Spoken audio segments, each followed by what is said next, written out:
So hi everyone, I'm Judy Elliott with Elliott Media, and today we're going to be visiting with Mike Merritt with Coldwell Banker Kinard Realty. Mike, great to be here with you today. Well, I'm not actually be here, but that's right. Great. We're online, but Judy, it's great to see you this morning. Absolutely. Yeah, I wanted to talk with you about, oh my goodness, so many changes that are happening throughout the world, but it even comes down to our community and how it affects us in so many different ways.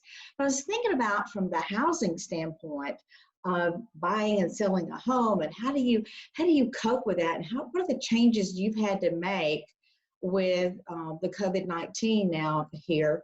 How does that affect the real estate market? How does it affect your showings? Kind of just give me an update of that, Mike. Okay. Well, and I appreciate this opportunity. And first and foremost, I want to, thank all the healthcare professionals and the first responders, that in our community, our community is strong, always has been, and very resilient. And just want to thank all the first responders and medical community that's been taking care of us all. So I do appreciate that. As far as the real estate market goes and how COVID-19 has affected us, the first thing that I always like to talk to about as far as in relation to this is that, January and February, the real estate market has been very strong for like the last 2 or 3 years. And even January and February were very strong in sales and transactions and volume. So this, I always go back to 12 years ago during the Great Recession, and that was more of a housing financial crisis that created that problem. And that's when real estate was so negatively affected price-wise, tons of foreclosures and things like that. This is different than previously because, this is not a financial issue or housing issue that created the problem. It was a medical issue. Right. So the basics of real estate were strong going into this. The rates were historically low. They still are. It's still more of a seller's market. That really hasn't changed. And, fortunately, we had a lot of buyers prior to this COVID-19 situation happening, and the buyers are still out there. They're still looking at property, and they're still potentially putting contracts in. We've been fairly busy the last 30 days. Now, we're having to show property a little bit differently from a safety standpoint. Our number one priority is the safety of our, customers, clients, as well as our agents. So we're doing more, virtual showings. We might do a FaceTime call with a customer and walk through a home before we physically show it. We're doing some video tours of, agents walking through homes and putting on social media and online so people can get a good feel of the house before they actually come look at it. We're also, communicating with buyers and sellers as far as to be, potentially wear masks when they're looking at properties. And also, we're wiping doorknobs down, encouraging buyers really not to touch a whole lot of things while they're looking. And we're kind of joking, hey, put your hands in your pockets while you're walking through a house. But, there are still buyers out there. And we want to take care of those buyers. And, and on the seller side, if you need to sell your house, you need to sell your house, no matter what's happening in the world. And so, we're still listing property. We're just doing it a little bit differently as far as, and just being real careful with the showings. And we're not encouraging. Sometimes people will want to show, big groups through. You might have a husband and wife and they want to bring their friends or want to bring their parents to look at a house. We're discouraging that. Only people that are going to be names on the contract would need to come look at houses. So we want to be very accommodating to both sellers and buyers to make sure everybody stays safe. Right. Go ahead. And the other thing I wanted to mention too would be closings. We still are closing properties, closing loans, and the physical closings are a little bit different. We're doing even, I was at a closing last week, and our sellers and the buyers stayed in the car, and the attorneys and the staff brought the paperwork to the car, and we signed in the car. And Really? yes, signed in the car instead of us all, usually, we'd all get together and sit in the conference room together and sign everything. So we're keeping buyers and sellers separate at the closing table. Not even at the closing table, the buyer would come first, sign everything, and then leave, and then the seller would come later.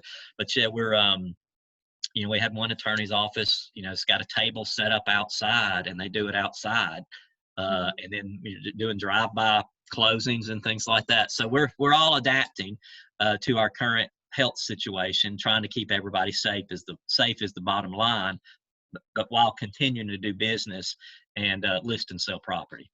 Right. Do you think this is going to be one of the things that's going to be maybe even continue it even after we get through this? Probably so. I think as far as the safety aspect of it and the virtual showings, I think will continue. And then even some of the closings, I think we will. Some of the stuff that we're having to do today will continue on. Mhm.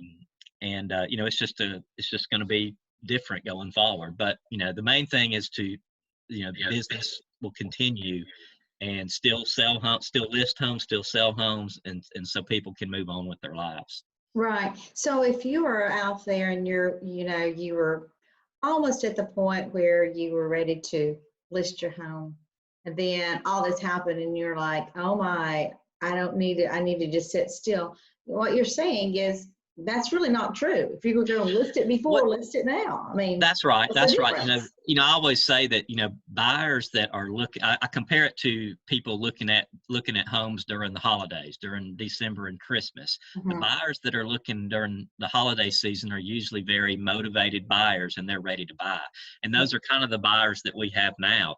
If it's just somebody, that's it's a lifestyle situation that they need a home, whether their family is increasing, they're having children, or first-time home buyers that are getting married, or you might have a family that's an empty nester that need to downsize. So, lifestyle changes drives the real estate market, and that is continuing. We're just having to do it a little bit differently than what we're used to for the last, number of years. Right, right. What about loans and all? How's that all playing into this now? Well, the mortgage market is changing. They are having some different guidelines. We are communicating very closely with we have some great mortgage lenders in our area and in our market, and we're communicating with them. Obviously, if there's a job change or a job situation that's changing, that could affect their mortgage. So we're constantly in communication with the lender and the potential buyer to make sure there's no changes with jobs. Um, some of the banks probably will change their guidelines a little bit and potentially be a little more strict. I think that is to be expected. But once again, you still have to have, pretty good credit and a down payment. And if you have those two items, then, you potentially will get qualified. And that's really why it's important to talk to a real estate professional and a mortgage professional to guide you through this challenging market that we are in. Mhm. But we're closing loans every day with our reputable lenders that we work with. So I would encourage, if you were, and the other thing is the rates are really great, and both FHA and conventional rates are very low, and that opportunity is still there. Well, I'm just thinking about also, it's a good time to even invest in like a rental property even or something like that. Real estate historically, if you look at the history of real estate, historically, there always has been usually an appreciation of real estate values. And as long as you look at real estate from a long-term investment perspective, yes, if it's, now is not a bad time to invest in real estate. The rental market is still very good in our local areas that we work in, our market coverage areas. And so, if a real estate investment, I would not let what's happening in the world today, if you're thinking about it in January about buying a duplex or an apartment building, or I would not let what's happening now, change your mind as far as that goes. Call a real estate professional, let them walk you through the process, because there Right. are opportunities like that out there. Right. And I know you've really extended Coldwell Banker Kinard Realty into a lot of areas now in North Georgia. Tell me a little bit about where all you are now. Because That's right. you can see logo changes. I mean, you're seeing a lot of different things that are happening. hmm Well, we cover, we're kind of on the I-75 corridor, going north of Atlanta. We start just a little bit north of Atlanta in Cartersville, Bartow County. We're doing a little bit of business in Cobb, so we've got an office in Cartersville that covers Bartow County, and then going north up 75, we've got our office in Calhoun, which would cover Gordon County, and then going on up the road, we've got Dalton, which is our main office, and we've been here since 1974, that covers Whitfield and Murray County, and then we go on up the Interstate 75 to Ringgold. We have Ringgold that would cover Catoosa County and Walker County, and also into Hamilton County. All of our Ringgold agents are licensed in Tennessee as well. And then also about a year and a half ago, 2 years ago, we had the opportunity to expand up in Cleveland, Tennessee, Bradley County.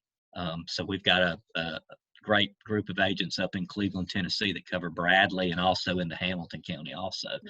So Northwest Georgia and also Southeast Tennessee. We would love to help, anybody that needs to buy or sell real estate. Right. Now, where would someone go to look at some of the houses I'm thinking about like open houses, and you kind of touch a little bit on that. Are you doing open houses actually? No, we are not doing any Can't do open it. houses like we traditionally have done, where we open the house up to anybody and everybody. We are not doing that just from a Right. safety standpoint. We are working on potentially doing some virtual open houses where we would have a FaceTime, Facebook Live 2-hour time period where we would walk through a house.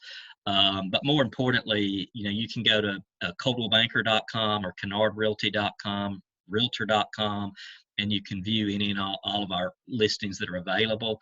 We've also got a really great Coldwell Banker customer app for your phone that any of our agents can send to you, and it's got all the MLSs, the multiple listing services that we're a member of. So you can search in Bartow County all the way to Bradley County, Tennessee through that app. It's got all the properties available. So yeah, just call our office or reach out to us, and we can have one of our agents help you with the home buying process. Great. Well, Mike, I want to say thank you so much for giving us a update on real estate and the market, housing market. Telephone number if you want to give it. The main office number in Dalton is 706-226-5182. Or you could go to kinardrealty.com, which is our website, or you can go search Facebook, Coldwell Banker Kinard, and find us there too, and just message us or email us, and we'll be happy to help. Great. Well, thank you again so much for letting me talk with you. It's might have had a little bit of noise on the background somewhere, No, that's fine. But what can we expect? This is all live right now. That's right. That's right. That's right. Right. We appreciate the opportunity to talk with you, Judy. Thanks so much. And that is Mike Merritt, Coldwell Banker, Kinard Realty. Thanks again for being with us, Elliott Media. We'll see you next time, Mike. All right. Thank you.